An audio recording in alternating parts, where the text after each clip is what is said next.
Magandang araw mga bata. Sa araw na ito ay pag-aaralan natin ang rhythm. Differentiate time signature para sa grade 6.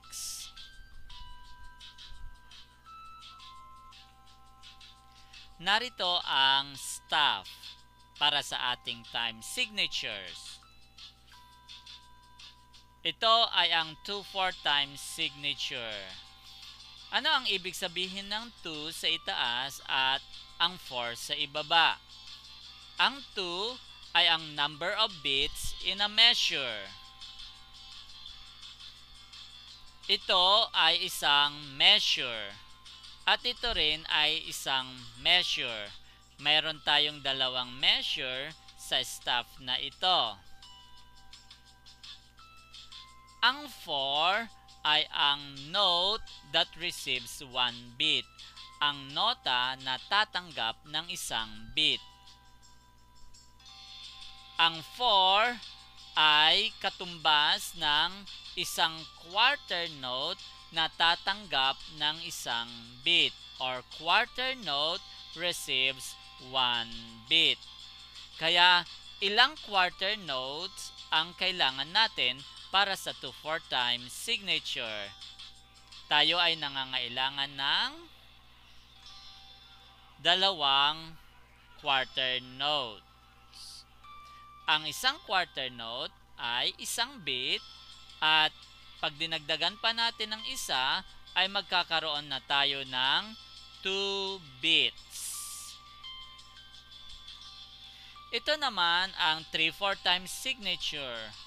Ilang quarter notes ang kailangan natin para mabuo natin ang 3-4 time signature?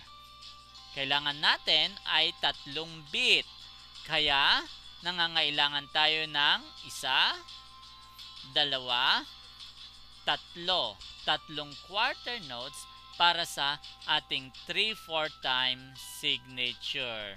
So 1, 2, 3. Ito yung ating 3 beats in a measure. Ito naman ang 4-4 time signature. Ilang quarter notes ang kailangan natin para makabuo tayo ng 4-4 time signature? Kailangan natin ay isa, dalawa, tatlo, apat. Kailangan natin ng 4 na quarter notes upang mabuo natin ang 4-4 time signature. Ito ay may 4 na beat sa isang measure para sa ating 4-4 time signature. Bago natin ipagpatuloy ang ating pag-aaral sa time signatures, balikan muna natin ang note value at ang relationship ng mga nota. Narito ang ating whole note na may value na 4. Pag hinati natin ang whole note, kailangan natin ng dalawang half note. Ang isang half note ay katumbas ng dalawa. At pag pinagsama natin ang dalawang half note, makukuha natin ang isang whole note. Pag hinati rin natin ang isang half note, kailangan natin ng dalawang quarter note. Ang isang quarter note ay may value na 1. At pag pinagsama natin ang dalawang quarter note, makukuha din natin ang isang half note na may value na 2. Pag hinati natin ulit ang quarter note, kailangan natin ng dalawang 8th note. Ang value ng isang 8th note ay 1/2. Pag pinagsama natin ang dalawang 8th note, makukuha natin ang isang quarter note. Kalahati at kalahati ay isa. Pag hinati natin ulit ang 8th note, kailangan natin ng dalawang 16th note.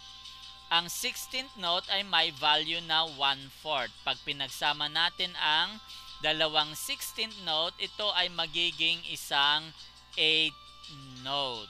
So, ito ang note value and relationship of notes. Pagpatuloy natin ang ating time signature. Sinabi natin kanina pinag-aralan natin ang 2/4 time signature. Ang 2 ay beats in a measure at ang 4 naman ay ang quarter note that receives 1 beat. So yung quarter note natin, siya yung tatanggap ng isang beat. Kaya nangangailangan tayo ng dalawang quarter note sa ating measure para sa ating 2/4 time signature. Isang quarter note at isa pang quarter note ay 2. Ito ang 2 beats in a measure. Ngayon, pag pinagsama natin ang dalawang quarter note, ang katumbas nito ay isang half note. Pinagsama natin ang dalawang quarter note, ang magiging katumbas nito ay isang half note. At ang half note natin ay mayroong 2 na value. Ibig sabihin, ang half note ay nasa 2/4 time signature. 2 at 2. Isang quarter note at isang quarter note ay 2. At ang isang half note ay 2. Ang dalawang quarter note at isang half note ay nasa 2/4 time signature. Pagpatuloy natin ang ating pag-aaral sa ating time signature para sa 2/4 time signature. Sinabi natin na kailangan natin ng dalawang quarter note sa isang measure para sa ating 2/4 time signature. Ang value natin lagi ay 2. 1, 2. At isa pang half note sa isang measure na may value na 2, ito rin ay nasa 2/4 time signature. 2 pa rin ito. 2 pa rin ang dalawang quarter notes. Ano pa yung mga nota na may value na 2? Ang isang quarter note ay 1 at ang isang 8th note ay 1/2. Pag pinagsama natin ang quarter note at 8th note, ito ay may value na 1 and 1/2. Ang kailangan nating mabuo ay may value na 2. Ano ang idadagdag nating nota para mabuo natin ang 2? Kailangan pa natin ng isang 8th note. Kalahati at kalahati ay isa at isang quarter note, mayroon na tayong 2 na value. Value niya ay 2, so ito ay nasa 2/4 time signature. Dalawang 8th note ay isa at dalawa pang 8th note ay isa din. So, ito rin ay nasa 2/4 time signature. Sunod naman natin ang 3/4 time signature. Ilang quarter notes ang kailangan natin sa isang measure para mabuo ang 3/4 time signature? Isa, dalawa, tatlo. Kailangan natin ng tatlong quarter note para mabuo natin ang 3/4 time signature. Ito ang 3 beats in a measure. 1, 2, 3. So, ano pa yung mga nota na may katumbas na tatlo? Mayroon tayo sa susunod na measure ng half note na may katumbas na 2. So, nangangailangan pa tayo ng isa para maging 3 ang value nito. Magdadagdag tayo ng isang quarter note. Meron na tayong tatlong bits sa isang measure. Mayroon na tayong tatlong value sa isang measure. So ito rin ay nasa 3/4 times signature. Muli, meron tayong half note sa isang measure at ito ay may katumbas na o value na 2. Kailangan pa ulit natin ng isa pang value. Ang 8th note ay kalahati lang.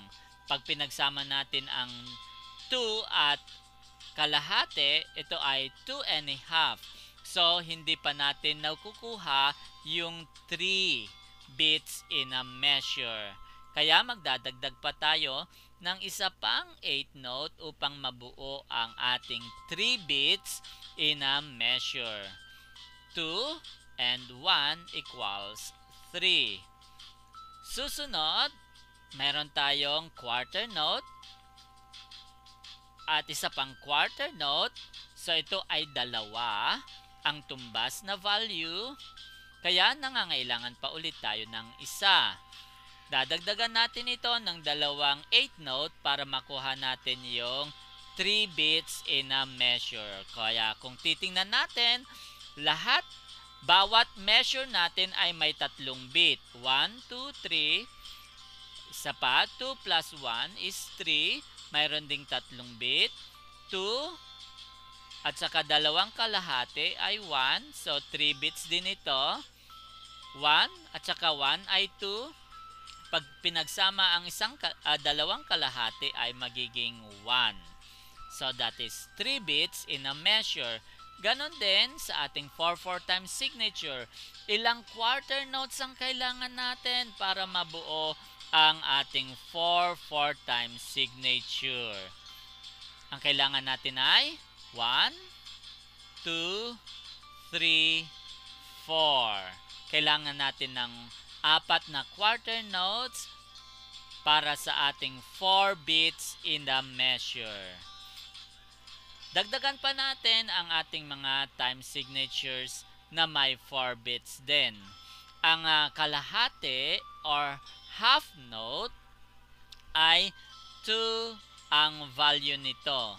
So kailangan pa natin ng isa pang half note para mabuo natin yung 4 bits in a measure. Dalawang 2 ay 4. 4 na 1 ay 4. Susunod ay isa na namang half note na may katumbas na 2. Isang quarter note. Ito ay 3 bits pa lang.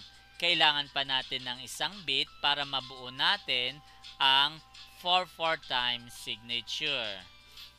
Kaya nagdagdag pa tayo ng isang quarter note para maging 4 ang ating bit sa isang measure. Ito ay whole note na may 4 na value. Kaya ito rin ay nasa 4/4 times signature.